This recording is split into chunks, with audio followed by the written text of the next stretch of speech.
A one-way analysis of variance, also called ANOVA, is used to determine whether the means of the same continuous variable from 3 or more groups differ.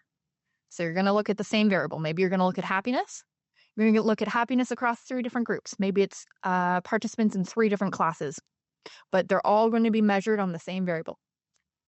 This is a parametric test. This means that the data must look approximately normal, which means it has to look like this graph here. Highest amount of data in the middle, lowest towards the end. This is what we call our typical bell-shaped curve. And if you need some additional help running, problem on the slide, it says independent samples t-test. If you need help running an ANOVA, a one-way ANOVA, the link should be correct. This is the U of G SPSS lib guide. We've got a chunk on there.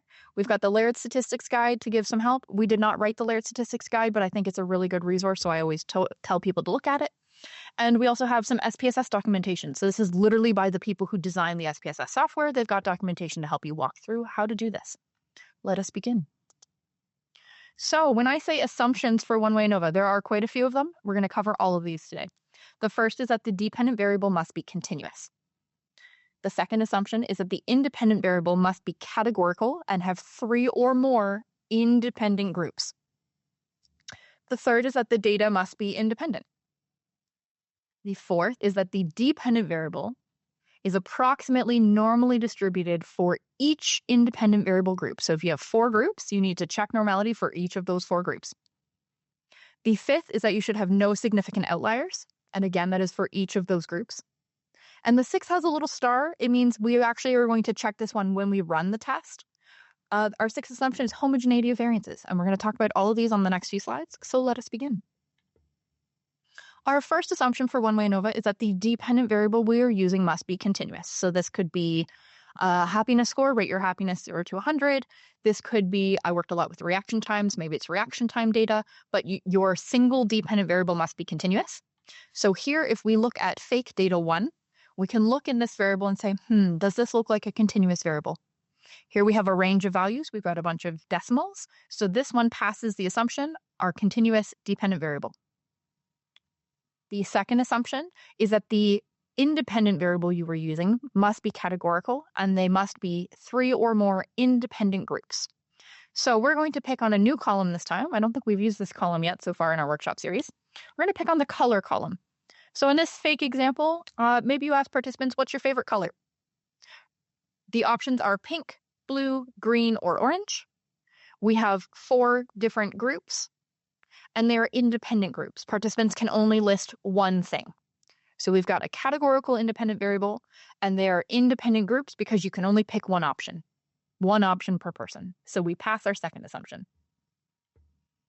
Our third assumption is independence. So the data must be independent.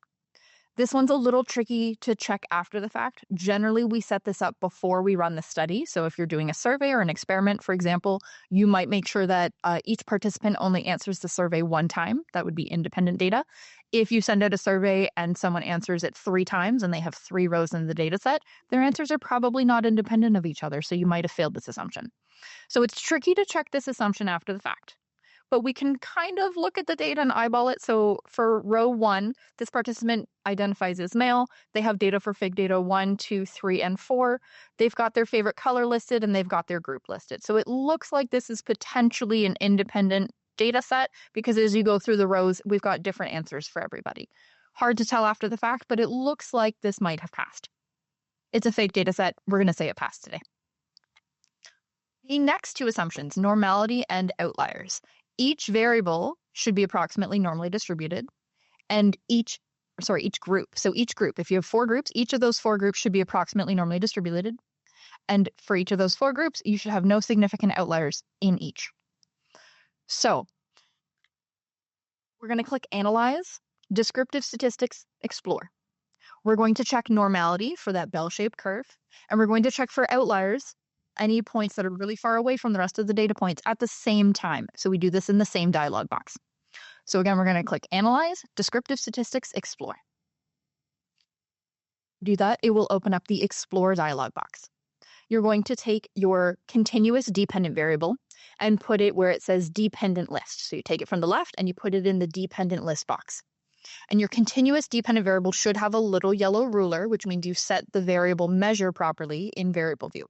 If you don't have a little yellow ruler, your data is either the incorrect type, or you need to go and fix that in variable view and say, oops, my bad, this is scale data, it's continuous data.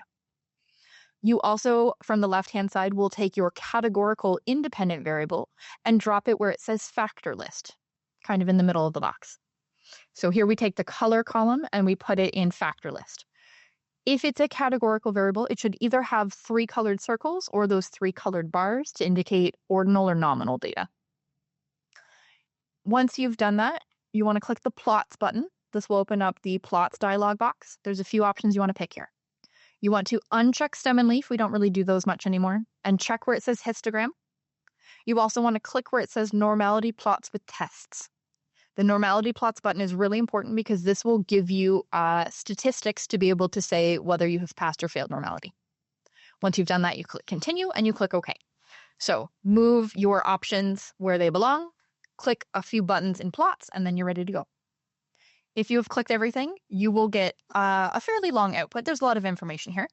I've broken this down into 2 slides because there's a lot of stuff we're going to look at. The first thing you want to look at for normality is you're going to scroll down a little to where it says tests of normality. The tests of normality box, if you have set this up properly, will give you 1 row for each group. So here we have a row for blue, a row for pink, a row for green, and a row for orange. If you have about 50 or more observations in each of your group, you're going to look in the middle of the table where it says Komglumerov-Smirnov. That's the statistic you'll use to check for normality. Because we have fewer than 50 observations in each of our groups, we're going to look on the right-hand side where it says Shapiro-Wilk. The Shapiro-Wilk statistic, I'll move the cursor so we can see it. The Shapiro-Wilk statistic here, we're going to look in the SIG column.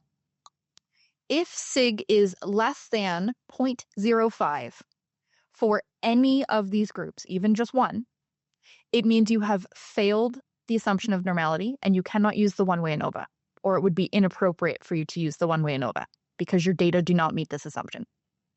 Here we can see that all of our p-values are actually greater than 0.05, so we're okay. We can say we've passed normality or we've met the assumption of normality. This is a statistic that helps you look to see whether you've passed normality. Some fields also like to do what's called visual inspection. So they're going to look at some graphs to determine whether they've met normality. So if you scroll down in your output window a little, you'll also see some histograms. I've made mine red, yours will be blue.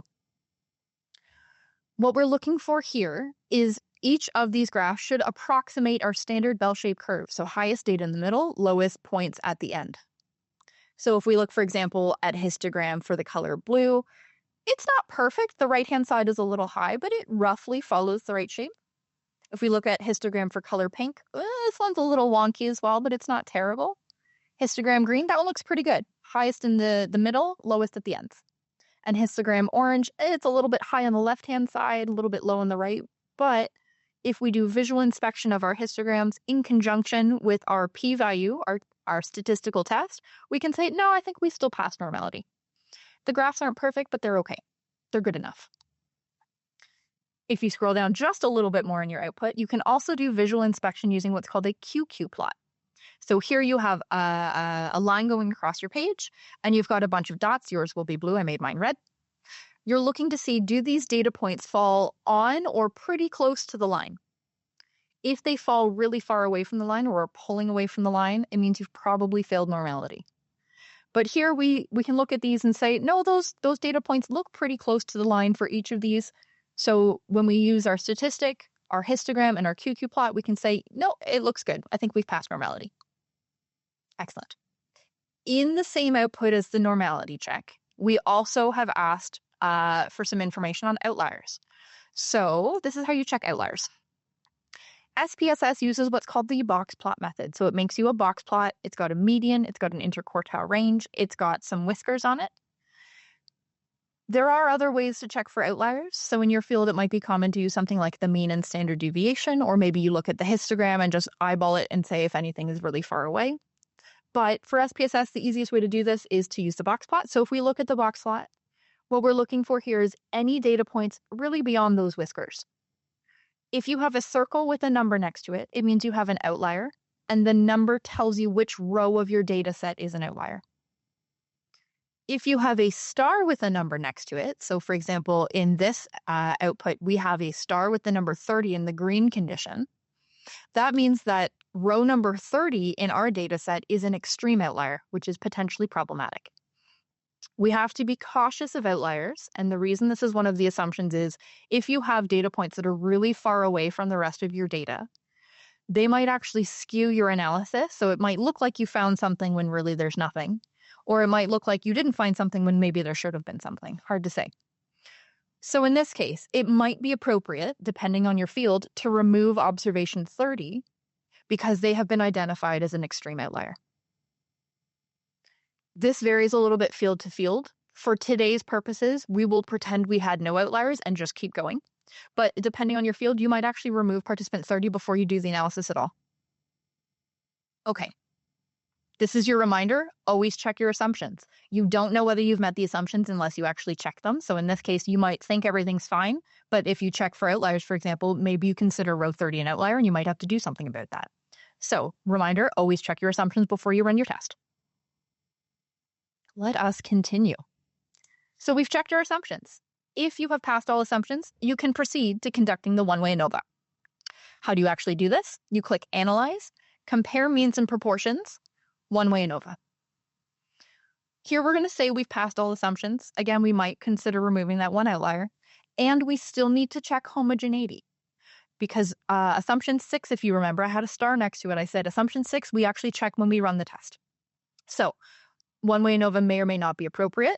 You might need to remove that outlier before you do the test. But how to run it, you click Analyze, Compare Means and Proportions, one-way ANOVA. If you do that, that will open the one-way ANOVA dialog box. And how you run this test is you take your continuous dependent variable from the left-hand side, and you put it in the box that says dependent list. So here we take our fake data 1 variable and we put it where it says dependent list. It's got a little yellow ruler to tell us it's a continuous variable. If you don't have a yellow ruler, you'll have to go exit out of this box and go to variable view, look in measure, and change it to be continuous data. You then take your categorical independent variable and you take it from the left-hand side and you put it where it says factor. You have a few more options you have to click. So you're going to click the post hoc button to open up the post hoc multiple comparisons dialog box. Multiple comparisons or post hoc comparisons or pairwise tests or EM means, bunch of different words for the kinds of tests you might do afterwards.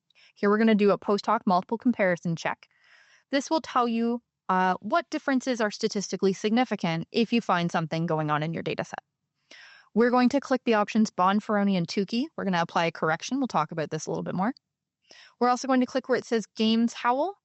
This is for our homogeneity check if we fail homogeneity. Then we click Continue. Once you have made your selections, in your field you might use other options. These are pretty standard options, so these are the ones we're going to go for today. Once you've made these options, you're going to click the Options button, which will open the Options dialog box. And you're going to click Descriptives. You're going to click Homogeneity of Variance Test to check for homogeneity. You can also click Welch's test, and you also want to make sure you say means plot. You want a graph of what's happening with your data. And when you do that, you can click Continue, and then that's everything you need to click. So if you've made all your selections, some in post hoc, some in options, you click OK. If you have done all of that, you will get a pretty chunky output. It's pretty big. The descriptives table will give you an overview of things like your mean, your standard deviation, how many observations per group. The test of homogeneity of variances table is the first table you're going to want to look at. If we look at this specific sig value, where it says based on means, sig, if your p-value is less than 0.05, you have failed the assumption of homogeneity of variances, and there's something you'll have to do about that in a minute. Here we've passed the assumption, i.e. our p-value is greater than 0.05, so we're okay. We don't have to do anything else. But you want to make sure you check this assumption because there's something you have to change if you fail. Our next table is our ANOVA table.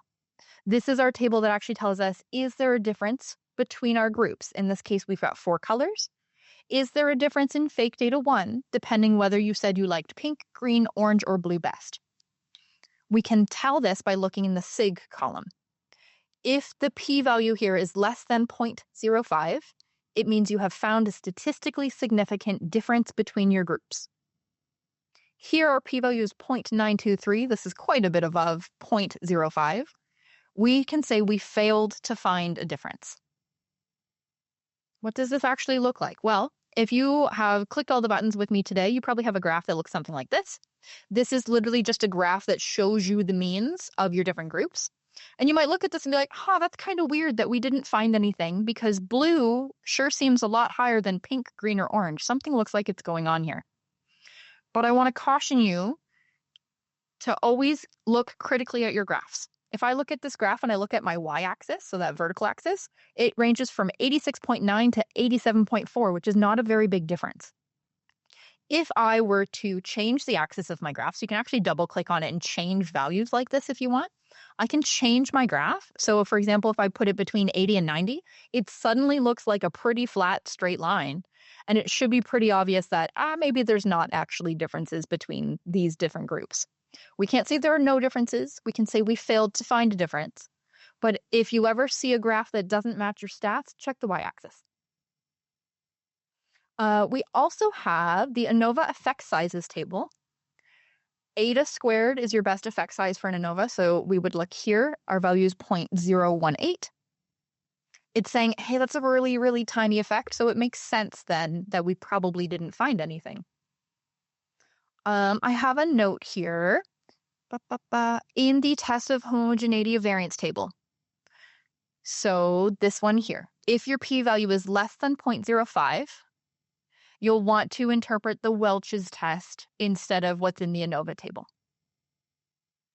We don't have to worry about that today because we have not failed this assumption, so we're okay.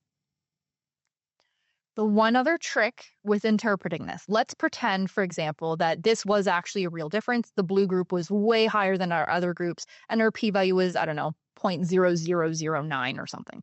So let's say we did find some difference here.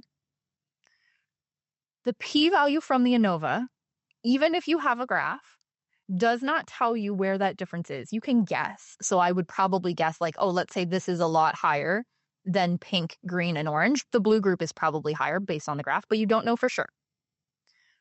Further down in your output, you will have the post hoc tests multiple comparisons table. This table will tell you where your differences are. And you only look at this table if your ANOVA is significant. So today we wouldn't actually normally look at this, but for practice, we would look at the top half of the table. Depending whether you want the Tukey's correction or the Bonfermi correction, you can look at either. But for example, we would say, okay, blue looks different than the others. I would check blue versus pink. What's my p-value for that difference? I would check blue versus green. What's my p-value for that difference? I would check blue versus orange. What's my p-value for that difference, for example? So today, this is all non-significant because the ANOVA was non-significant, so we wouldn't even look at this table. But you can look at this table if you found a significant ANOVA. The last piece of this table is the Games Howell. You would look at this if you failed homogeneity of variance. So if the test on the previous screen was p less than 0.05, you would read this for your pairwise comparison instead of the top half. And that is how you run, really quickly, a one-way ANOVA.